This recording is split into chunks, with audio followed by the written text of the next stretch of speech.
Hi hello सर्वांना नमस्कार. रेश्मी नाथे या मराठी चॅनलमध्ये तुमच्या सर्वांचे स्वागत आहे. एक लग्न असेही भाग 21.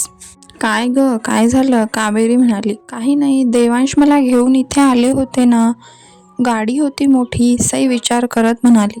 मी आले तेव्हा बाहेर कोणतीच गाडी नव्हती. कावेरी आजी म्हणाली. असं कसं होईल?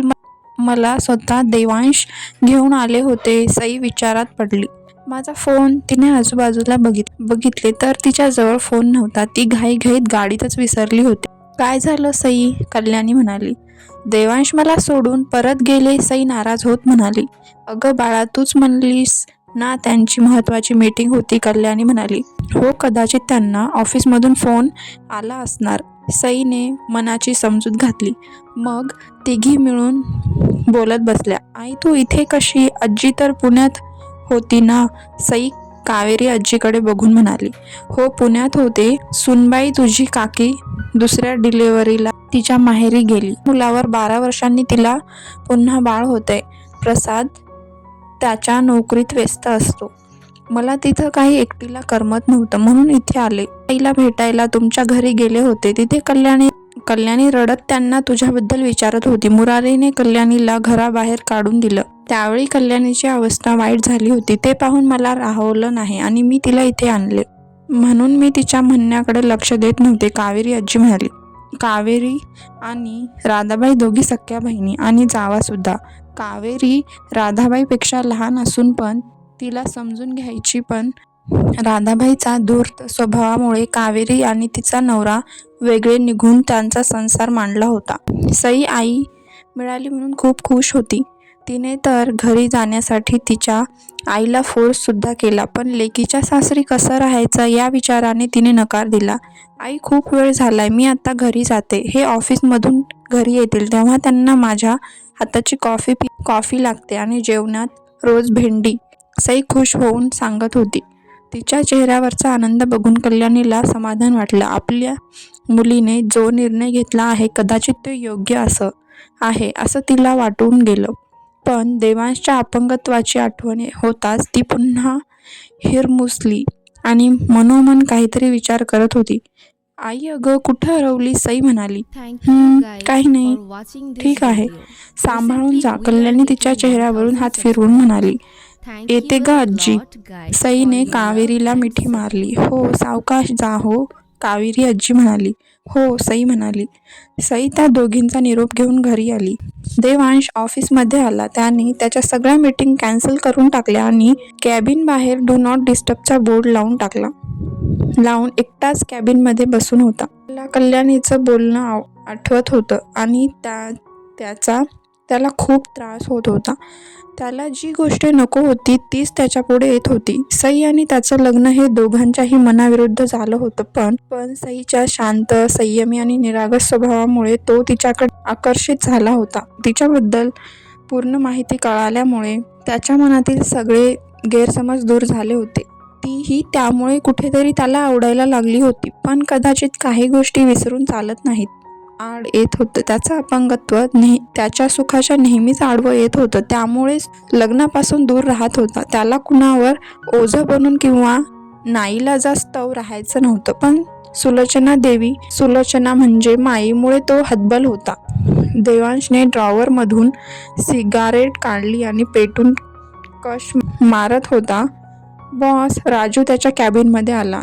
देवांशच्या हातात सिगरेट बघून राजूला समजून गेलं की सध्या तो किती टेन्शनमध्ये आहे. देवांश जेव्हा एखाद्या गोष्टीमुळे स्ट्रेसमध्ये यायचा तेव्हा सिगरेट घ्यायचा. डू नॉट डिस्टर्बचा अर्थ समजत नाही का तुला? देवांश थंड नजरेने त्याच्याकडे बघत म्हणाला.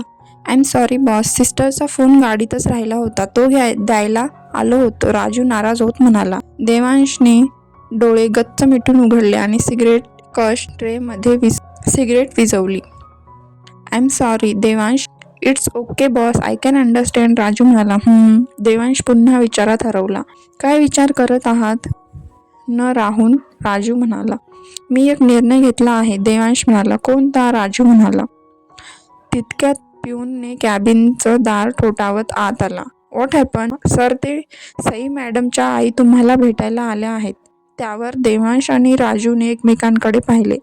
त्यांना घेऊन ये, देवांशने सांगितले. पिऊन कॅबिन बाहेर निघून गेला आणि काही मिनिटातच कल्याणी देवांशच्या कॅबिनमध्ये आली. नमस्कार, मी सईची आई, कल्याणी म्हणाली. या ना आई, बसा, राजू म्हणाला. कल्याणी समोरच्या चेअरवर बसली आणि देवांशकडे बघत होती. देवांश दिसायला राजबिंडा होता. सहज कुणालाही तो मनात भरल असा होता, पण ज्या चेअरवर तो बसला होता त्यामुळे त्याच्याकडे बघितलं की दुःख व्हायचं. कल्याणीने एक दीर्घ श्वास घेतला आणि त्याच्यासमोर एक बॉक्स ठेवला. देवांश फक्त शांतपणे त्यांच्याकडे बघत होता. यात माझ्या नवऱ्याने मला घेतलेली काही दागिने आहेत, जी मी सईच्या लग्नासाठी सांभाळून ठेवले होते. तिच्या लग्नात तिच्या बाबांचा आशीर्वाद म्हणून देणार होते. तुमच्या समोर या दागिन्यांचं काहीच मोल नाही, माहीत आहे, पण तरीही तुम्ही हे घ्या आणि माझी सई मला वापस द्या, कल्याणी डोळ्यात पाणी आणून म्हणाली.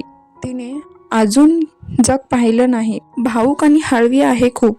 सगळे निर्णय डोक्याने न घेता भावनेच्या भरात घेते. त्यात तिचं किती नुकसान होतंय ते अजिबात बघत नाही. मी तुम्हाला हात जोडून विनंती करते, माझ्या सईला या बंधनातून मुक्त करा. तुम्ही जे काही पैसे दिले ते माझ्या दीराने घेतले आहेत.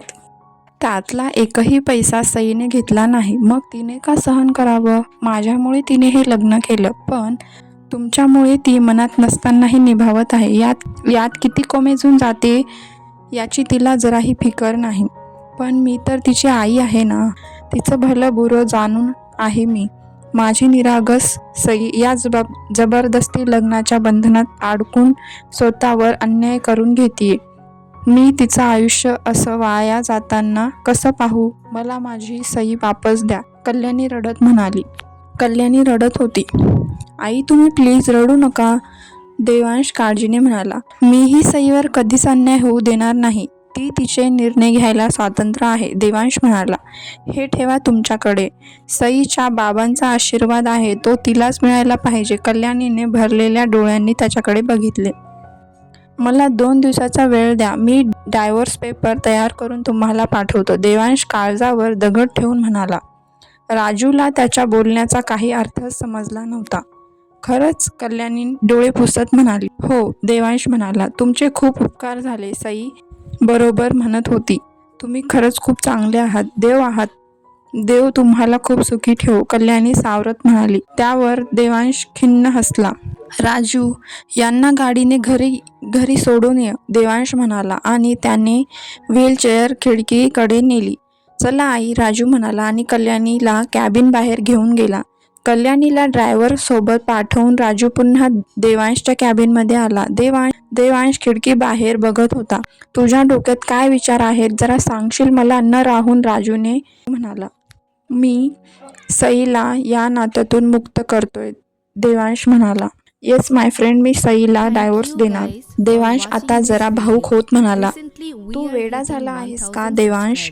तू असं कसं करू शकतोस? राजू आवाज चढवून म्हणाला. माझं आणि सईचं लग्न कोणत्या परिस्थितीत झालं आहे तुला चांगलंच माहीत आहे. तिने फक्त तिच्या आईचा जीव वाचवण्यासाठी हे लग्न केलं आणि त्यात काही वाईट नाही, पण माईने तिच्या परिस्थितीचा फायदा घेतला. एक प्रकारे हा सौदाच ना राजू.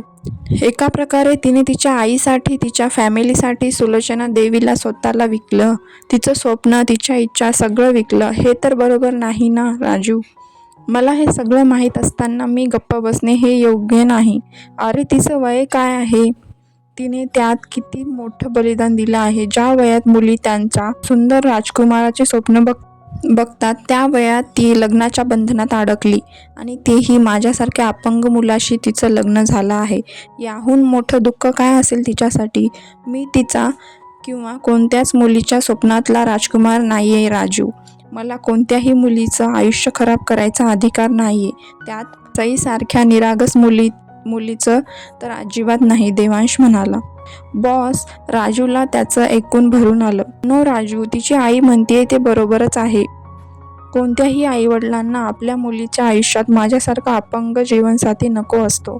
माईने माझ्या आयुष्यात तिला आणून तिच्यावर खूप मोठा अन्याय केलाय. याच ठिकाणी ती एखादी माझ्यासारखीच मुलगी माझ्या आयुष्यात घेऊन आली असती तर तो न्याय असता. पण नाही, स्वतःच्या मुलाच्या प्रेमात ती खूप स्वार्थी बनली. देवांश खिन्न आवाजात म्हणाला. देवांश, तू उगाच असा विचार करतोयस. सई तुझ्यावर प्रेम करू लागली आहे, राजू म्हणाला. प्रेम नाही राजू, तिचं माझ्याप्रती, या लग्नाप्रती असणारं कर्तव्य आहे जे ती पार पाडते. खूप इमानदार आहे, त्यामुळे इमानदारीने हे नातं निभावत आहे. पण त्यात तिच्या मनाचं काय? नुसतं कर्तव्य म्हणून तिने माझा स्वीकार करावा हे योग्य नाही. राजू, स्वतःचं मन मारून मी तर जगतोय, पण ती नाही जगणार. तिला तिच्या वाट्याचं सुख मिळणार, मी देणार तिला डिवोर्स देऊन. पुन्हा तिला आकाशात झेप घेण्यासाठी पंख देणार. तिच्या नावाने काही प्रॉपर्टी पेपर तयार कर, ज्यामुळे ती तिचं शिक्षण तिच्या आईचा विलास करू शकेल, ज्यामुळे तिला पुन्हा स्वतःला कोणत्याच सुलोचना देवीला विकायची गरज पडणार नाही, देवांश जड आवाजात म्हणाला. त्याचे डोळे पाणावले होते. देवांश, पुन्हा विचार कर, राजू म्हणाला. माझा विचार झालाय राजू, देवांश म्हणाला. माईला काय सांगशील? राजू म्हणाला. माहीत नाही, पण माईसारखं मी स्वार्थी बनू शकत नाही, देवांश म्हणाला. राजू कॅबिन बाहेर निघून गेला. 1 तासात त्याने देवांशच्या सांगण्यानुसार पेपर तयार करून घेतले आणि पुन्हा कॅबिनमध्ये आला. हे घे, बघून घे, राजू त्याच्या समोर एक फाईल ठेवत म्हणाला. देवांश पेपर बघत होता. पेपरवर सुरुवातीलाच डायव्होर्स नाव वाचून त्याचे डोळे पुन्हा पाणावले. समोर काय झाले पाहूया पुढील भागात. हा भाग कसा वाटला कमेंट करून नक्की सांगा आणि नवीन असल्यास आपल्या चॅनलला सबस्क्राईब करायला विसरू नका.